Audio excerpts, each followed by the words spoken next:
Hi, this is Eric here, and I'm going to do a currently inked with what I have laid out here for November. And I'm going to move all these inks out of the frame and all these pens off to the side. We'll get set up here. So we're going to start with a pen, a Ranga, that I think is a 4NC. I say I think because this resin pattern is a 4NC, but the 4NCs I see online have a different clip and a slightly more pointy bottom to them here. So, but I think that's a 4NC. I'm going to call it a 4NC. And in it, I have Wizards Pencil, which is the Endless Alchemy ink. It comes in these fairly unusual little bottles with a kind of a, I don't know, what do you call that? A little bulb on the end. I guess I could call it something else. I'm not quite as appropriate, but it comes with this coaster with a little cutout there. So when you put it in the coaster, it sits straight up. But if you have it out, it tips to the side and is good for getting a pen in, like a dip pen or something like that. But is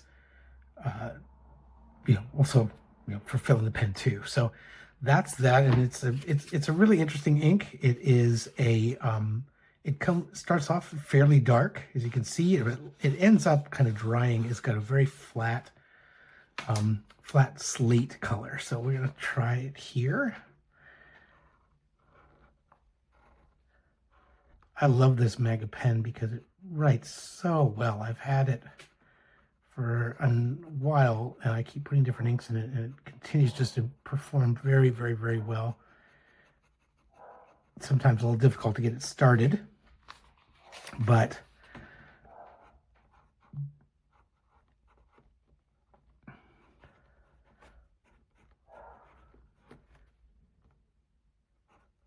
Endless Alchemy great, off to a great start there. And like I said, writes really wet, which is good. I prefer wet inks. But when it dries very flat and a very, very satisfying mid-gray slate color.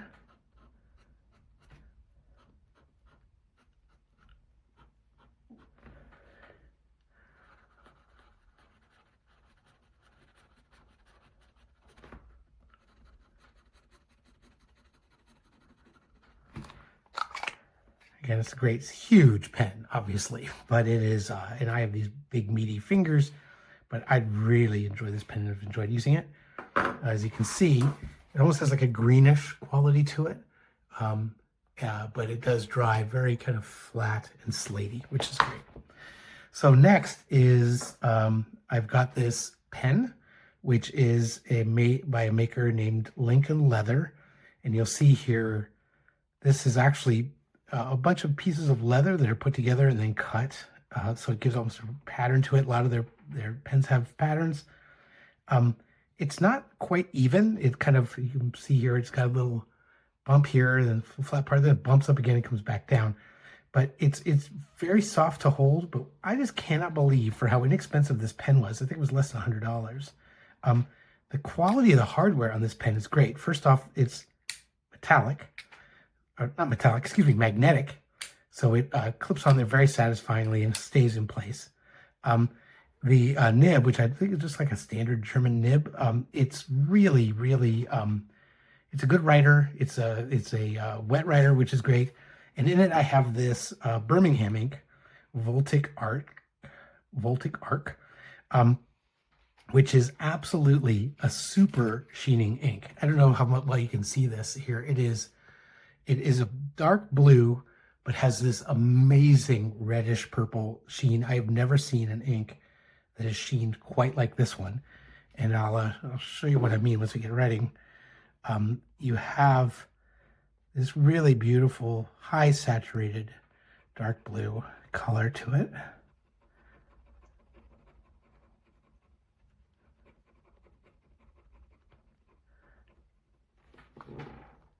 Lincoln. I bought this at a pen show. I think it was the DC pen show. Like it says, less than $100. And Voltaic Arc. I've actually got 3 Birmingham inks to show. There's a reason for that, and that is because I use a lot of Birmingham ink.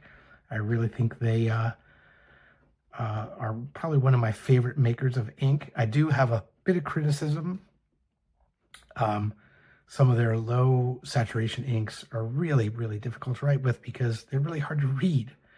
And then they also seem to have a pattern of putting out colors under a different name, and the color is really not that much different than what they've released previously, which I guess is fine, and there's nothing wrong with that. It just makes it hard to figure out what you're missing unless you're paying a lot of attention. And it's really hard since they don't do samples.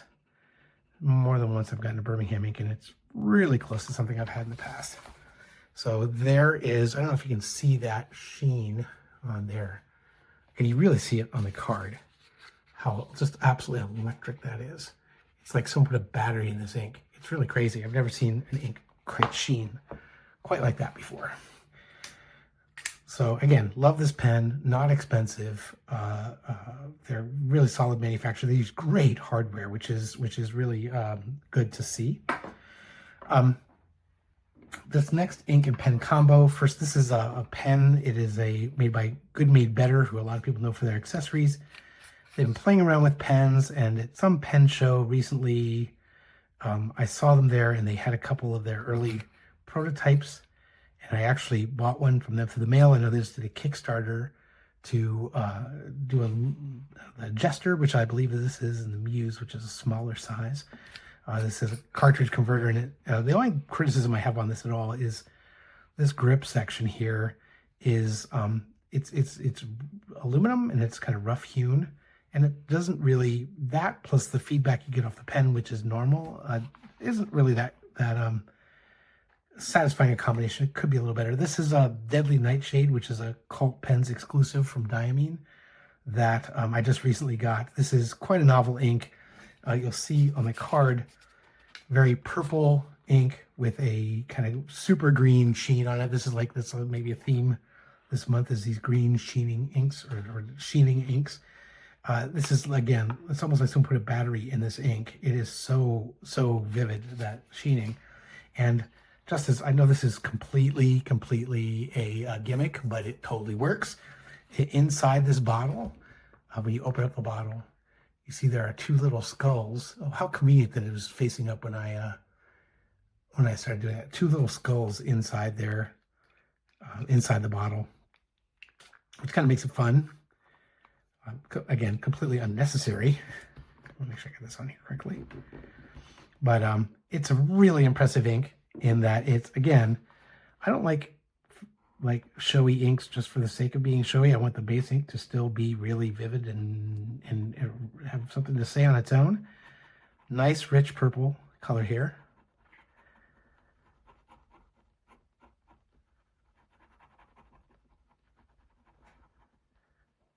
Again, super sheener. Good Made Better pen. Again, this is ebonite pen. It's really nice. It's got they've kind of engraved their name in there and a cap. It's also got like a little flat part there, which makes it good for rolling. It stops it rolling. And the ink is Deadly Nightshade, which again is a Cult Pens exclusive from Diamine, however you say that. I'm never sure if it's Diamine or Diamine. Perhaps if you have a position on that question, you could say so in the comments. I'd be very curious. There's a couple inks. I'm not quite sure how to pronounce the names. I never have been, and I hear people mispronounce it all the time. The same with Tomoe, which is, I believe, according to my Japanese wife, is the correct way to pronounce that. It's not Tomo. It's not Tomoe. It's Tomoe. That's that ink. You're not seeing a huge amount. You can see some of the green sheen in that there, and it actually is kind of a little bit of bleeding there too, which is not, or feathering that's happening there. A little bit of bleeding too. I do put this blotter paper back behind here just to catch a little bits of this stuff. I should put it this way.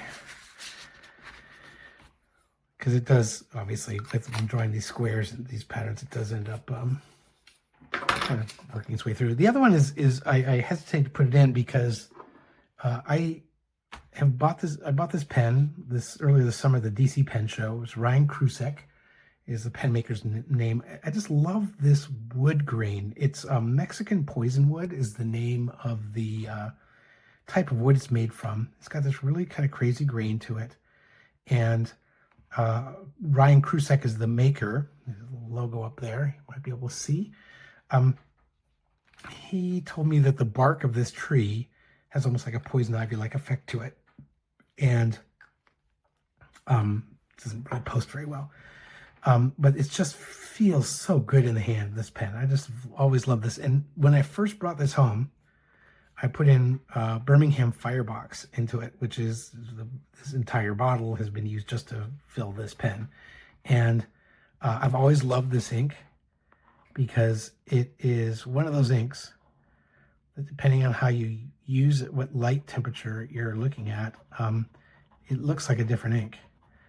It is, you'll see here on the card, it is definitely a reddish ink. There's some orange quality to it, but in certain light temperatures, it actually comes out looking quite brown instead of red. So I've always enjoyed this ink. I think it's very expressive. It's a massive bottle. I'm going to be using this thing forever. It's 100 milliliters, but it does, put these out of the way here. It does really, is fun to write. There's no sheening to it at all. It has some shading, but Birmingham Pen Company Firebox.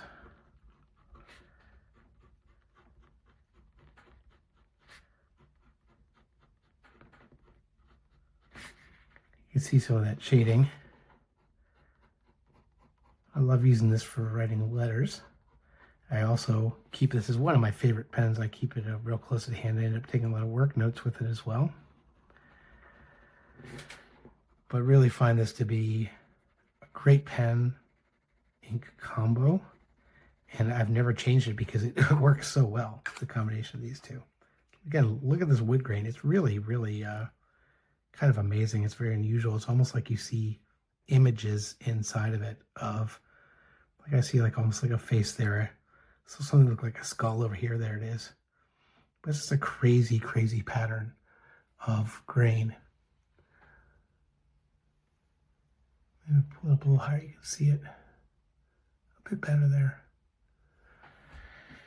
Really, really nice writer. Really, really nice, right? Nice ink. Okay, so moving forward. Okay, this pen is Novaler fountain pen. I think it's called Horizon. It has in it Diamine Pumpkin, which obviously I put in mostly because of the season, right? And I'm not really happy with this combination at all. It is almost like, feels like I really got to get really got to work it to get the flow out of the pen. It always starts off really, really well. And then as I write, it starts to get pretty thin. And it's thin to the point that I want to prime the pen in some way. And I tried to prime this pen. It is a one of those where you unscrew it. I'm not quite sure what that's called. You unscrew it and then you screw it back in and it fills up. And it's got a little bit of a demonstrator port here, so at least it holds a lot of ink. I thought maybe if I just open this just a tad, it might prime the pen up. And instead I opened it just a tad and ink just went everywhere, all over what I was writing at the time. It was a big mess. So, and now Valar. And let's add this to the list of things I'm not 100% sure how to pronounce. I know it's, I believe, the Icelandic word for narwhal, which they used to call their company. Pumpkin. Well, I'm really having trouble writing here. Okay.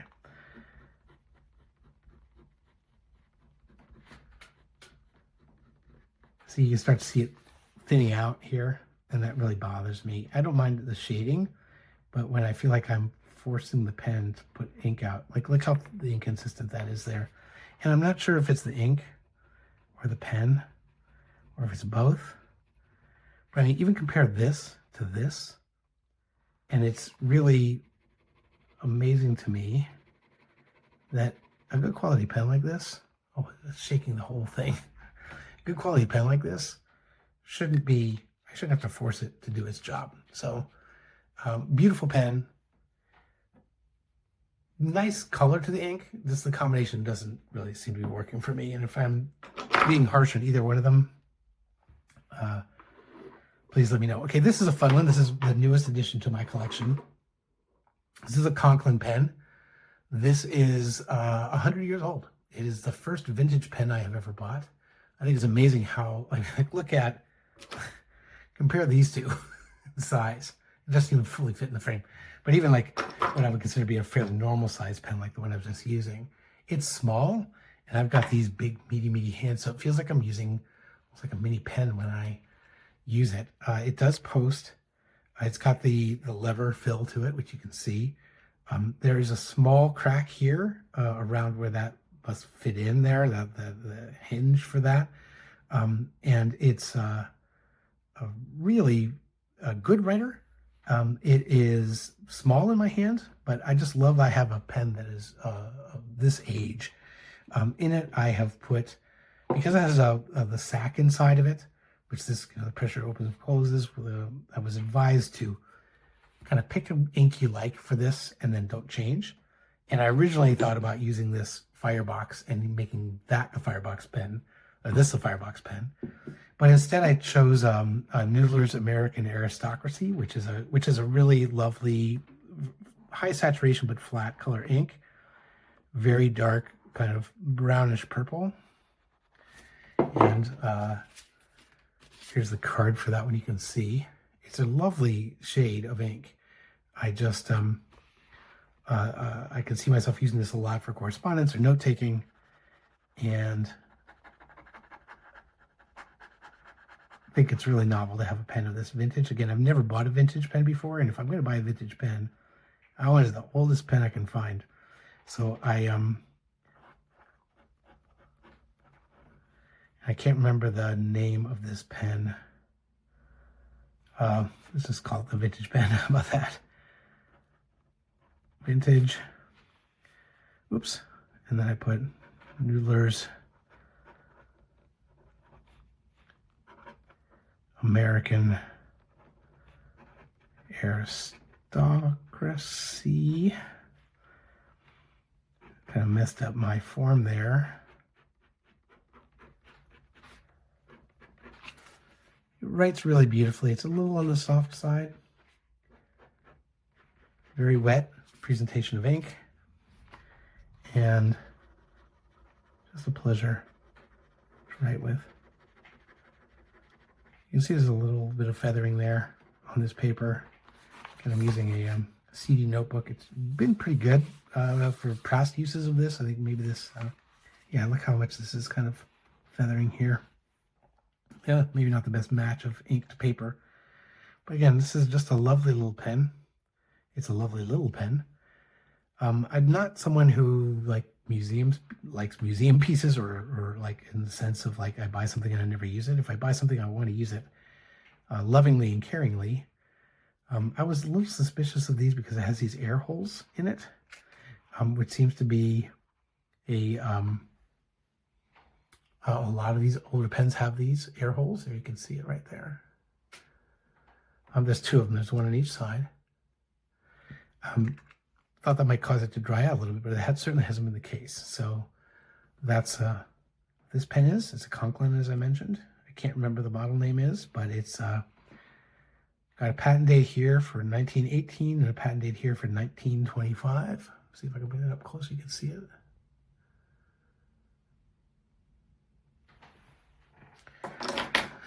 So that's great. Yeah, I screwed up my form there a little bit, but you know, life goes on. Next is this pen, which is from D.R. Reise, someone I bought a pen from at the San Francisco Pen Show. I love this pen. It has a very unusual coloring and a very unusual texture to it. The lacquer finish on this, I can't remember the name of the oil. It's the oil that starts with an O that is the oil that you find in poison ivy or poison oak. And however, when it's made into a lacquer, it is very, very thin lacquer. And I guess, according to Mr. Reise, it is a real pain to apply and takes a bazillion coats and takes forever. But the lacquer will last basically many lifetimes. And it's very interesting because the wood it doesn't feel like it's lacquered. It's very much, feels almost like it's unfinished wood. But a beautiful form for the pen. I have inked this pen with a number of different inks, and since I got it, and I really enjoyed it. In this, I put Kaweco's Caramel Brown in this, and this ink has a very interesting history with me, even though it's not writing right now. It's been a couple days since I used this. Prime this up just a little bit. Let's see if we get that going. Okay. I initially bought this ink. I initially bought this ink a while ago, and rarely used it. I was not that impressed with it. I didn't think it wrote particularly well. I didn't like the shade of it, the coloring, and I thought, well, every once in a while you buy something that just doesn't resonate with you. I even thought about giving the bottle away at the swap table at a pen show. Forgot to take it with me. And then fall came around. Dr. Reise. And the ink is Kaweco Caramel Brown. And then this fall came, and I was kind of looking for some fallish colors. I'm not somebody who really likes to do seasonal colors, but I kind of felt like, I should try something. That's why I tried the Diamine Pumpkin. And so I pulled out this bottle and inked it up and found myself rethinking the ink. It writes really well. It looks really great on a page, and I enjoy, I use this for a lot of note-taking and writing, and it's a smooth writer. So it's a good combination with the pen and the ink, and I think I'm giving this a reprieve. There you go. And again, like the card, if you'll see here, it looks very flat. It's not that really a very characteristic color to it. I was expecting something a little bit more dynamic, and that's not it. So, okay, speaking of dynamic, this next one is Wearingeul, which, again, I will put this on the list of things I'm not 100% sure how to pronounce. Hades from Wearingeul. It is a shimmering ink, which I historically have avoided using because I'm concerned about how it will behave in my pens. But I've decided to just get over myself, and this is a really spectacular one. I have a couple here, I think. This one very, but if you can see that, I'm sure you can. It's quite impressive. It's a gray-black ink with just a wonderful little shimmering quality to it that that really catches it there. I like this because the particles are the Wearingeul inks, like this one, Hades, and another one that I have, which is 1984. The reason I like both of those as shimmering inks is the particles seem to be very, very tiny, and it's not working. It's not overkill. It seems like the right amounts to give you a really interesting look to your ink as it dries. And this pen is a Schon design pen. It's the only pen in my collection that I use shimmering ink in, and that's because I trust this pen, and it's such a great writer, and it's so easy to clean. It's very well made. It's all metal, as you can see, anodized or ionized with some color into it.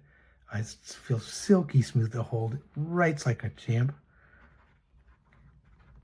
Wearingeul, Hades.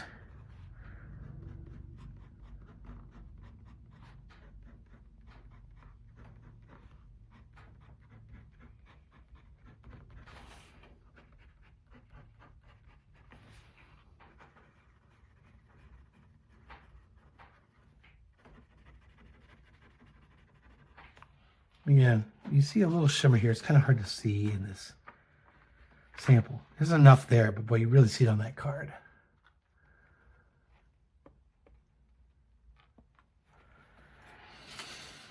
And great pen.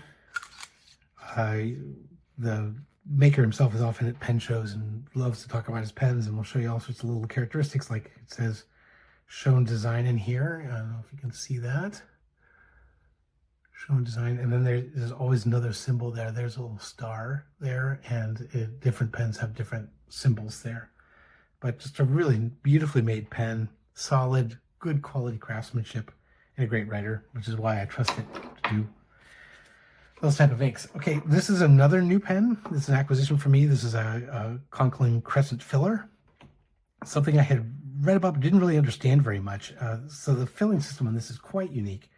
There's a little rotating disc here, you see, and you line it up. There's a little, you can see the little hole there, right there in the plastic, which allows this then to be pressed up and down.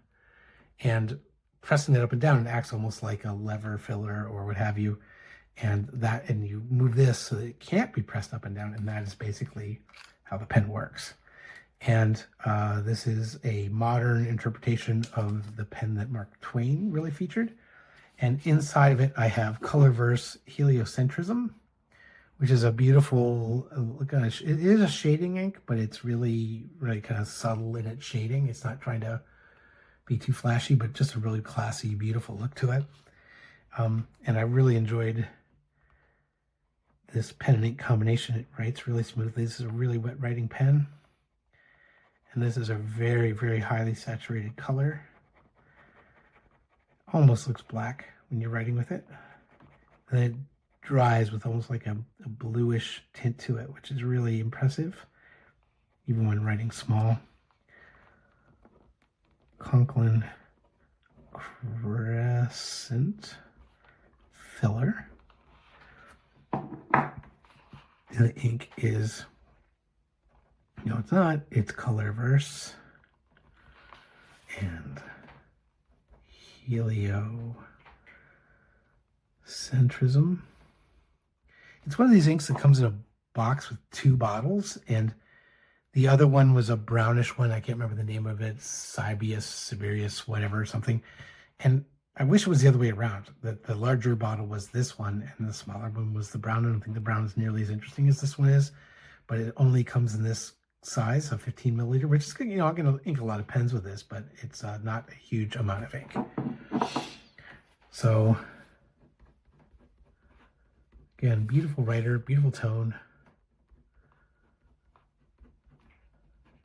Nice combination between this pen and this ink. They work really well together.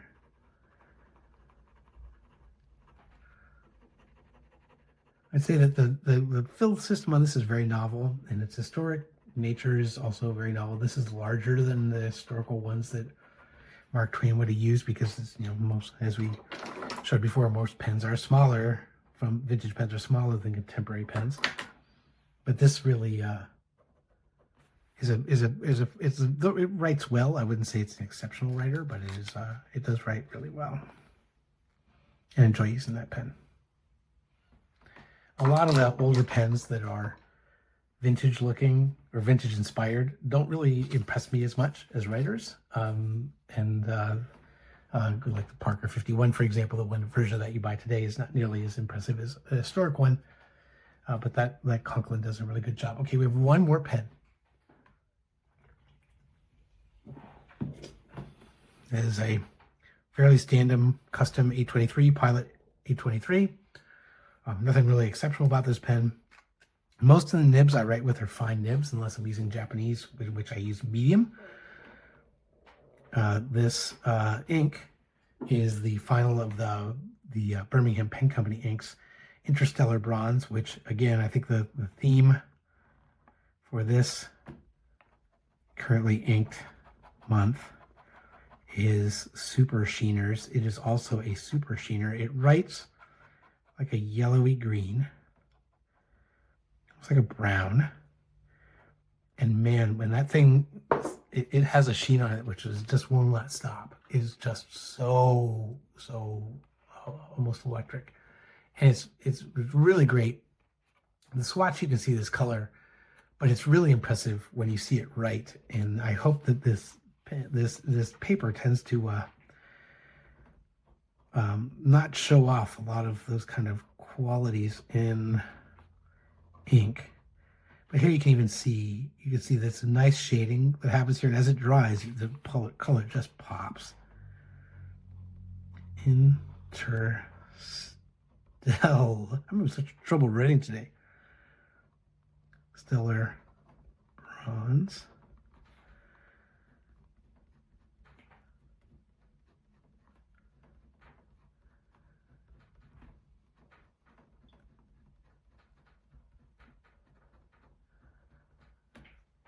And really, again, you won't see it much, unfortunately, on this paper.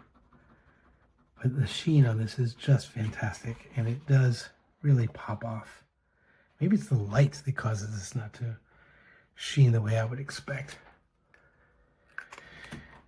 Maybe next time I'll turn the light up a little brighter. So, again, but if you look at the card, you just see this really almost like metallic amount of sheen that comes off there. It's really impressive.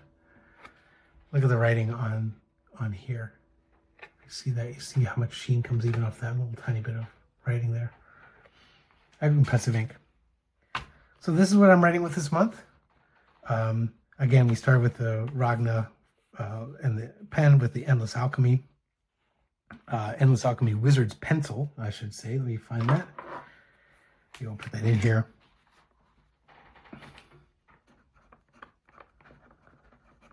Wizards Pencil. The Voltaic arc, the just absolutely dynamic looking amount of sheen on that. Again, it's just really almost like someone has a battery inside of this. I know I keep saying that, but it is true. Deadly Nightshade, which look how purpley this looks, but then again, look at that sheen when it's so super green in that sheen. And it does, you do see a little of it here in that sheening, but boy, man, it's just really on a page. It's really the Ryan Krusac pen with the Birmingham Firebox, the Norwal pen with the Diamine Pumpkin, which is, a beautiful saturation and beautiful color of orange. Just not quite impressed with the combination with the Norwal pen. The vintage Conklin with the American Aristocracy from Noodlers. The DR Reise pen, which contains the Kaweco Caramel Brown. The Wearingeul Hades, which is just such an amazing shimmering ink, as you can see there. And we have the Colorverse Heliocentric ink, again, a beautiful kind of blackish, well, you see the blue-gray, and through here, the heavier parts almost like black. It's just a real nice shading ink. And that Birmingham Pen Company Interstellar Bronze, which is just, again, it's like, just almost looks metallic in how much shimmer, or excuse me, not shimmer, shade you get off of that. So that's it. And I hope to see you all again. Please leave a comment if you have some disagree with me or want to correct my pronunciation on things. And hope you have a good month.